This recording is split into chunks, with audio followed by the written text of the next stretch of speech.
Hey there, comic book community. My name is Joe, and you're watching 360 Comics. Thank you all for bearing with me over the last week. I needed a little break, so I took a week off from filming and putting out videos, but we are back now with our regularly scheduled programs every Monday, Wednesday, and Friday right here on YouTube. Anyway, today we're getting into a Bronze Age collection that I picked up that not only had some great books in it, but a little surprise at the end, so stay tuned for that. Don't forget to enter our 2,000 subscriber giveaway where you could win this copy of Secret Wars #1. All you have to do is subscribe to the channel, give this video a thumbs up for a like, and leave a comment down below. That's one entry, and you can check out our other videos from the month of May and June for additional entries. So this collection came to me in a really interesting way that was partially due to me putting myself out there as a comic book collector, and also definitely a little bit of good luck.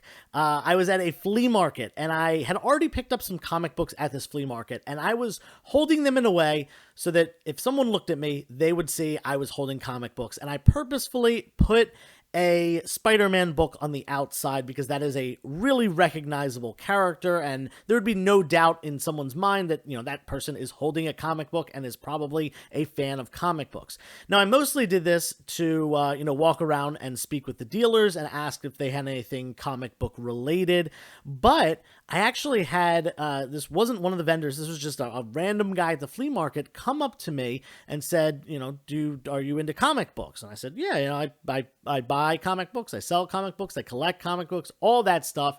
He tells me he's got a bunch. He says 20 centers, 25 centers, some stuff from the 70s and 80s.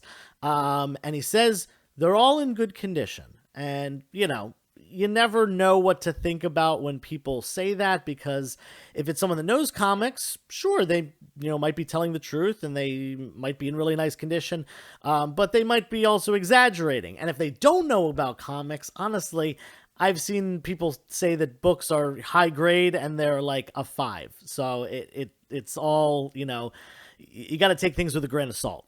That being said, we exchanged numbers, and he eventually reached out to me, and we ended up meeting up at a diner and having a little bit of a meal together and looking at these books, and we eventually came to a price, and I picked up the whole collection that he had. Now, stick around, because not only am I going to talk about how much I paid and what I think everything is worth, but I'm also going to give you a little special surprise at the end about this collection, and something that might become a future video. So stay tuned for that. So fortunately for me, this collection was mostly early 1980s Hulk and late 1970s Spider-Man, which are pretty desirable runs, popular characters, all that stuff. There wasn't a lot of junk in here, which is really nice. And the guy was telling the truth. These books are all fairly high grade. I would say the worst of the worst is probably like a 7.5.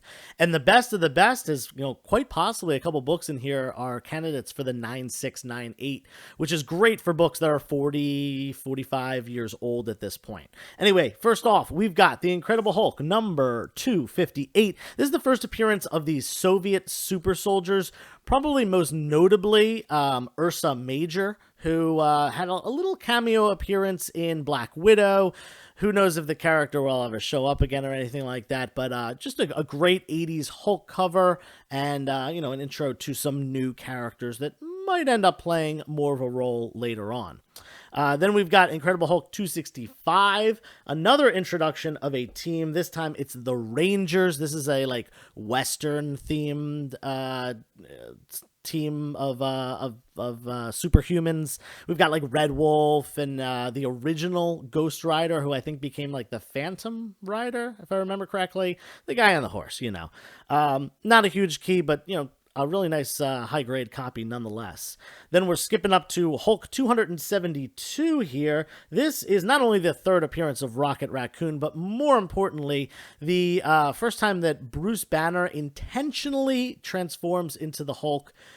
They call it the Intelligent Hulk persona, according to Key Collector, and obviously that is something that Bruce Banner has toyed with on and off over the years, and is an important part of the Hulk character. Next up, we've got Marvel Premiere number 49. This is the first ever Falcon solo story. Now, this is a character who not only is still alive in the MCU, but will likely be taking over as Captain America in Captain America number 4. I think that is heavily rumored. I'm not sure if it's actually confirmed yet. But, all signs point to, Sam Wilson taking on that role. So we'll have to wait and see. But nonetheless, Falcon, definitely a great character, and having, a first solo appearance, a pretty nice one. Next up, we've got The Thing, number 35. There are not a lot of books from this solo Thing run that have any real significance to them other than the first issue and this one, really. These are probably the only two worth more than like $5. This is the first appearance of the second, I believe, Miss Marvel. This is Sharon Ventura. And certainly given that we're seeing a movie called The Marvels coming out, believe later this year, maybe early 2023. But there's certainly a possibility of this character showing up, because the Marvels implies that there are multiple Marvels in the movie. I would think so, at least. So we might see this character, we might not. Either way, awesome cover. And this run is underrated, by the way. The Thing is a really cool character, and, sure, there's not a lot of keys in here, but it's a good read. I own the whole thing. Next, we're moving on to the Amazing Spider-Man. This is the best stuff, and definitely stick around to the last couple books, because I saved 2 at the end for the best books in the bunch. We got number 172 here. This is the first appearance of Rocket Racer. This is a book I've mentioned from time to time as, a possible speculation of a lesser known character that might be brought to the forefront. Who knows? It could happen. It might not. Cool character nonetheless, and a Bronze Age Spidey key. Then we've got The Amazing Spider-Man 175. This is the origin story of the Punisher, as well as the death of Hitman. Probably the Punisher significance is a little bit more important than Hitman. Definitely a lesser loved character than Punisher himself. Moving on to number 176 here. This is the first appearance of the third Green Goblin. Obviously first there was Norman, then Harry, and then we got this guy right here. What's his name? Bart something. I almost said Bart Allen. That's not it. Bart something. I forget his last name. Anyway, really great cover as well. Moving on to 182. This is the issue where Peter proposes to Mary Jane. It's left on a cliffhanger. You don't know at the end if she said yes or no, but spoiler warning, she says no in this issue. The very next issue, she turns it down. And of course, we got a cover appearance of a very underrated Spider-Man villain here, Big Wheel. Nice. Then we got number 184, another issue later. First appearance of White Tiger. White Dragon, not White Tiger. White Tiger, that's that Perez book. White Dragon. No, it's not the White Dragon that is Peacemaker's dad. This is a different White Dragon. Obviously, in Marvel, not DC. They use the same name. It's all good. This book was up in the beginning. I personally... This is the second appearance of Jigsaw. But I personally think that this book has some more value because of the cover. It's an awesome negative space black background cover. I think it's Cockrum. Is it a Cockrum cover? Yes, it is. And yeah, I think that is the reason that this book holds some key significance and value, more so than what's listed on Key Collector as the second appearance of Jigsaw. Then we're moving on, another second appearance here. This is the second appearance of Black Cat, Felicia Hardy. Definitely a character that I think needs to come to the MCU at some point. Underutilized as far as, movies and stuff go. So yeah, I'm fingers crossed on this one. And then we got good old issue 200. This is, milestone issue. Great cover. I don't think there's any key significance other than that in there, but nonetheless, it's a Spidey book. You can't turn that down. All right, the last 2 books, these are the big ones. This is the reason why this collection really paid off.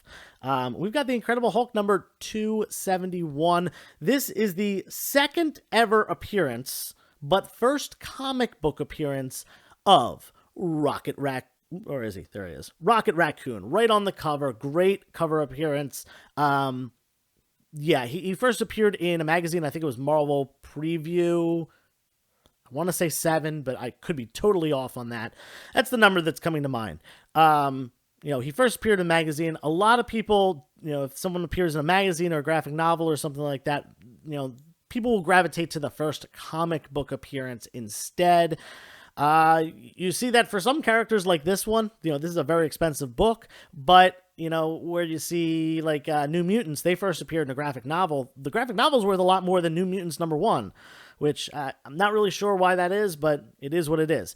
Nonetheless, Rocket Raccoon, obviously a prominent character of the MCU and one who we will see again, Guardians of the Galaxy Volume 3, and apparently High Evolutionary is going to be in it, so that's a character that has a link to Rocket Raccoon right here. This book, obviously, it is not only an expensive one, but this is super high grade. I'm not kidding you when I say I would be disappointed if this got lower than a 9.4.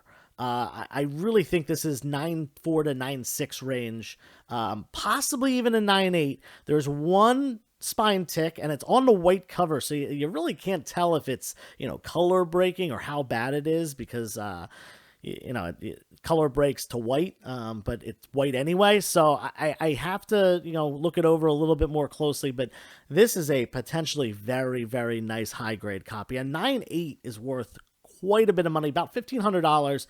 I don't think this will get the 9.8, but I think a 9.4 to 9.6. Unfortunately, the value drops off a lot from that 9.8. And last but not least, the book that you might have kind of thought might have been in there because there was her second appearance. We've got ASM 194, the first appearance of Black Cat.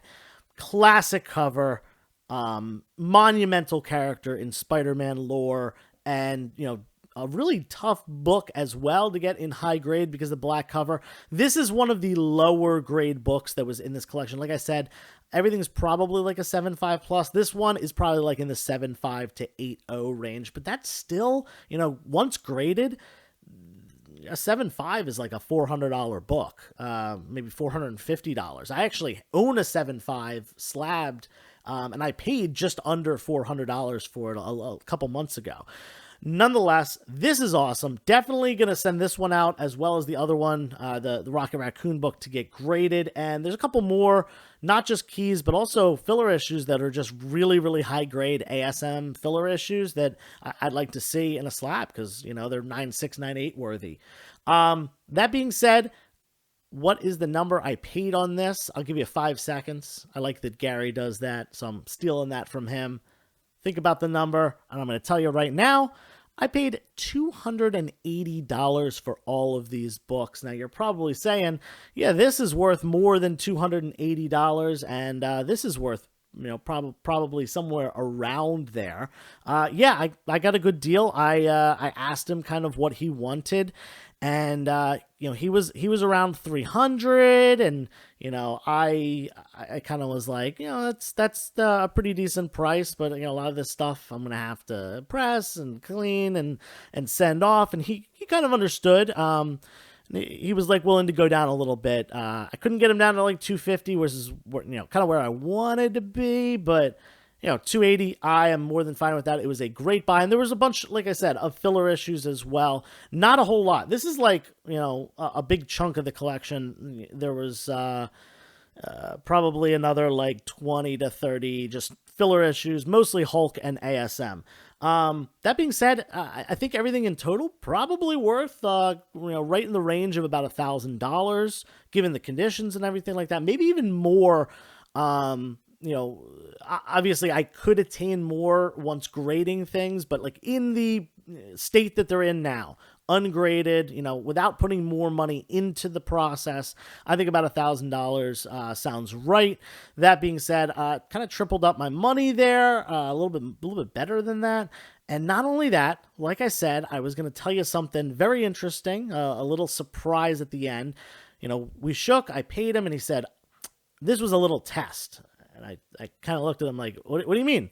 He told me he wanted to see if I was serious. He wanted to see if I was willing to pay, the amount that he wanted for these comic books, and that he had a lot more. Let me tell you, this guy, he formerly owned a pawn shop. He does not own it anymore. He's in a different industry, but he still has, I guess, a storage unit or something like that of a lot of the things from his shop. And he's looking to kind of empty it out and get rid of them. He told me, I have a lot more comic books. He said maybe up to 1,000 more, all from this kind of time period. So, you know, we're looking at comics from the 70s and 80s. If it's this kind of stuff, higher grades, you know, ASM stuff, I am going to be very excited about that. And he told me, since I gave him kind of what he wanted for them, he was going to, you know, let me get first dibs on the rest of the stuff. So fingers crossed for me, guys. I'm hoping to hear back this week. We'll see about that. You know, he might be just blowing smoke here. You never know with people what they're, you know, what they're saying is true or not. But, you know, he seemed like a nice guy. We ate dinner together, talked about comics, talked about his business, and fingers crossed that he gets back to me at some point and I can look at the rest of his stuff. And honestly, thinking about what was in here, could this go all the way down to Amazing Spider-Man 129? An epically expensive book, the first appearance of Punisher.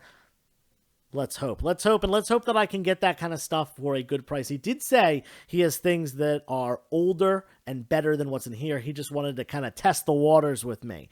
Anyway, hope you enjoyed this video, and hopefully we'll have a follow-up video. Please like, subscribe, leave a comment down below, all that stuff. And until next time, turn the page, wash your hands.